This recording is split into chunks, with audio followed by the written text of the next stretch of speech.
Leia o impactante Sob o Olhar do Leão, da etíope Maasa Mengiste, que infelizmente é um livro pouco conhecido aqui no Brasil, muito embora tenha aqui pela editora Record sido traduzido para cá.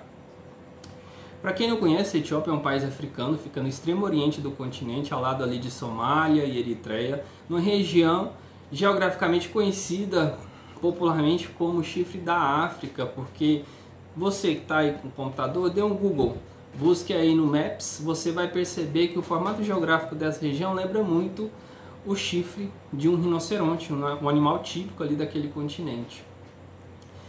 Essa é a Etiópia, um país que fica num território dos mais antigos do mundo, né? Do ponto de vista inclusive arqueológico. Peças arqueológicas que ganharam o nome de Lucy, por exemplo, que são dos artefatos mais antigos da condição humana, né, da raça humana, foram encontrados lá na Etiópia. A Etiópia, que é tida até hoje na África como um símbolo de resistência, porque ela, ao lado da Libéria, foram os dois únicos países que não foram colonizados por europeus. Eles tentaram, mas na Etiópia teve um dado momento, vários momentos de embate entre os italianos e os etíopes. E o Império Etíope resistiu por várias vezes. Então, ela é tida como um símbolo de resistência. E por falar em símbolo, né, e também é feita menção aqui logo no título, né, o leão é um símbolo daquele lugar. O leão, que é o leão de Judá, faz muita alusão ao leão de Judá, que é um personagem bíblico, inclusive, e o imperador da época lá, o Haile Selassie, ele dizia que ele era inclusive descendente direto do rei Salomão. Salomão também um personagem bíblico, né? Então a Etiópia é um país hoje, atualmente, um dos mais populosos do continente, ela só perde para a Nigéria, e ela também é uma das porções com maior riqueza cultural e histórica do mundo, só que infelizmente às vezes a gente negligencia isso.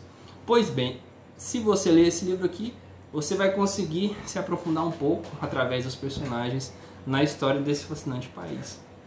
Do que se trata propriamente? Bom, esse livro foi publicado em 2011, ele ganhou várias menções a premiações internacionais e ele se passa no contexto de Addis Abeba, é a capital da Etiópia, no ano de 1974. O que acontecia naquele país? Havia uma monarquia, havia um imperador, o Haile Selassie, só que ele enfrentava problemas. A Etiópia vivia uma época de muita fome e quem reivindicava atribuía muito dessa fome à negligência do governo, à negligência do imperador e à corrupção. Então, esse é o pano de fundo nacional. Internacionalmente falando, contexto de Guerra Fria, influências ali no mundo todo, ora por parte dos Estados Unidos, ora por parte da União Soviética. Aqui, nessa porção da África, havia a influência da União Soviética. Então aqui os militares estão alinhados à União Soviética, contexto de Guerra Fria. Então aqui eles vão ser influenciados pela União Soviética. Como começa? A história está lá em 1974 e já começa de uma maneira forte, né? Visceral, impactante. Um estudante que estava em protestos ali, ele é atingido por uma bala nas costas, perde os movimentos e ele é levado a um hospital de Addis Abeba. E ele vai ser atendido por um médico que vai ser um dos nossos personagens principais aqui na história, o Hailu. E o Hailu, ele é um médico discreto, extremamente profissional, tem uma família ali, tem 2 filhos que também vão protagonizar a nossa história aqui. Tem o Jonas e tem o Dawit. São filhos de personalidades opostas. O Jonas é um professor universitário, já é casado com a Sara, tem uma filhinha, a Tizita, e ele é mais na dele, ele não se envolve muito nas questões político-partidárias. Por outro lado, o Dawit, que é o caçula, ele está fazendo direito na faculdade, ele cada vez mais está revoltado com a situação do país e apoia os movimentos rebeldes e quer fazer algo, e gradativamente ele vai conseguindo entrar cada vez mais um movimento ali tido como revolucionário. E esse é um motivo de preocupação do Hailu, que é nosso personagem principal, que é o pai do Dawit. Esse é o contexto. Além disso, além do médico com seus 2 filhos, ele tem uma esposa Selan, que está com uma doença muito séria, né? Então, esse é o núcleo familiar. A narrativa, como ela é, ora narrador onisciente, que sabe de tudo o que acontece, ora voz em primeira pessoa. A gente começa com o Hailu ali atendendo aquele jovem, o que já faz ele lembrar do filho dele. Ele tem receio de que o filho dele poderia ser o próximo a ser atendido por ele no hospital, por ter sido baleado pelos militares em alguma manifestação da qual ele estivesse fazendo parte. Então ele tem esse receio do filho, que está se envolvendo cada vez mais com os movimentos contra o imperador, o Haile Selassie. E ao mesmo tempo tem a mulher e doente internada no hospital no qual ele trabalha. Paralelo a isso, há um rapaz chamado Mickey, que é amigo de infância do Dai, do filho mais caçula do Hailu, o Dawit, e ele acaba, por ser um rapaz pobre, né, ele vislumbra na carreira militar uma expectativa de ascensão social. Acaba que o Dawit ele segue um caminho mais de crítica ao governo, ao passo que o Mickey se alinha, entra para o exército, né? Cada vez mais está alinhado com o governo, né? Então aí haverá um choque. Além desse choque que a gente vai acompanhar, tem o choque também dos 2 filhos do Hailu. O Jonas, ele tem receio de que a família sofra retaliações caso ele se manifeste contra o governo. Então ele segue sua vida sem se intrometer nessas questões. Ao passo que o Dawit não. Ele é o oposto, ele não aguenta ficar quieto, ele quer fazer algo, ele começa a entregar panfletos. Ocorre uma deposição, o imperador ele é deposto, uma junta ela assume o poder. Essa junta militar, né, também apoiada à época pelos estudantes que não estavam satisfeitos, principalmente por conta de uma questão muito séria, que é a fome, né? Em um dado momento, um documentário aqui enfoca justamente isso, o contraste entre os luxos que o imperador supostamente tinha, a paz que haviam inúmeras milhares, centenas de milhares de pessoas etíopes morrendo de fome. Em um dado momento disse o seguinte: o documentário de repente pulou para cenas de pomposos salões palacianos, planou acima de mesas apinhadas de iguarias fumegantes, fez um giro rápido pelo imperador alimentando seus leões com comidas extravagantes, por suas numerosas mercedes. Depois voltou à fome, aos esqueléticos, aos mortos espalhados pelos caminhos que levavam de uma aldeia completamente improdutiva para outra.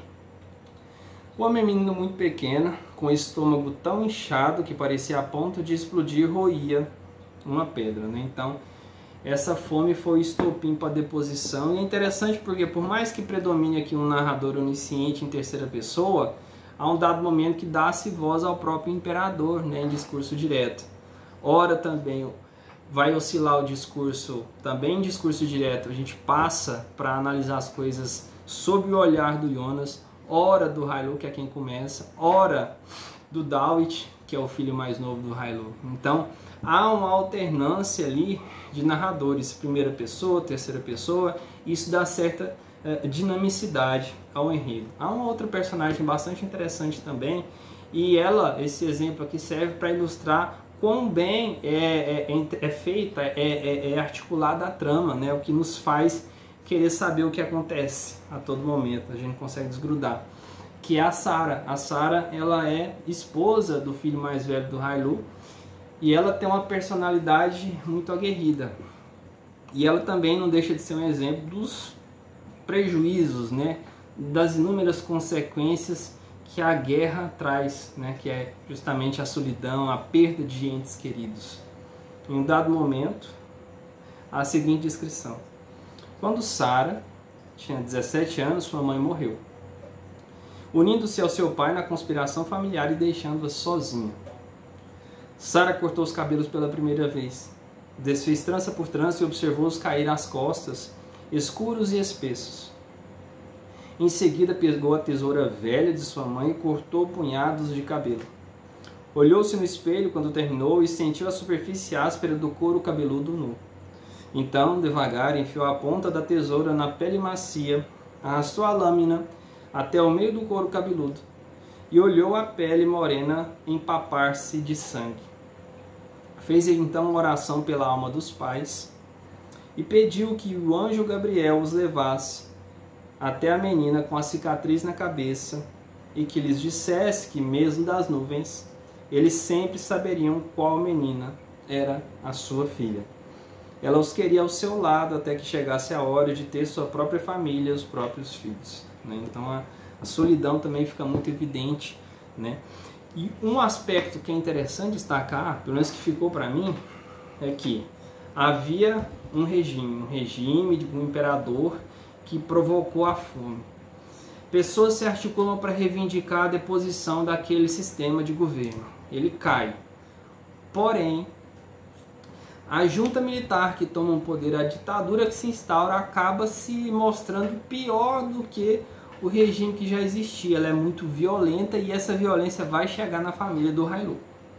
E a gente vai acompanhar isso, não só na família do Hailu, mas de outras pessoas que estavam ali próximos a eles. Então, assim, essa contradição entre o que se prega para depor um governo, mas quando se assume o poder faz igual. E no primeiro momento, Dawit vai reivindicar a queda do imperador. O imperador cai. E no segundo momento, Dawit também insatisfeito, cada vez mais envolvido com as reivindicações, vai se opor à junta militar que estava no poder, que vai gerar consequências a ele. Então ele faz parte agora, depois que avança um pouco a história, de um grupo intitulado anarquista. O que fica claro aqui é que há um círculo vicioso de violência. Independe de qual matiz política, partidário, o fato é que se você apela para a violência, isso vai desencadear mais violência. E sempre uma ditadura vai estar acompanhada necessariamente do autoritarismo. E esse autoritarismo ele vai perdendo o controle. E quem sofre é a população. E a gente vai ver isso também através de outros dois personagens, principalmente o Berrane, que é uma criança que está ali, criança ainda, jovenzinha, 5, 6, 7 anos, acaba sendo envolvida de maneira inocente numa trama que envolve a alta cúpula do poder. Então, para saber mais, sugiro que você leia Sob o Olhar do Leão, da etíope Maasa Mengistu.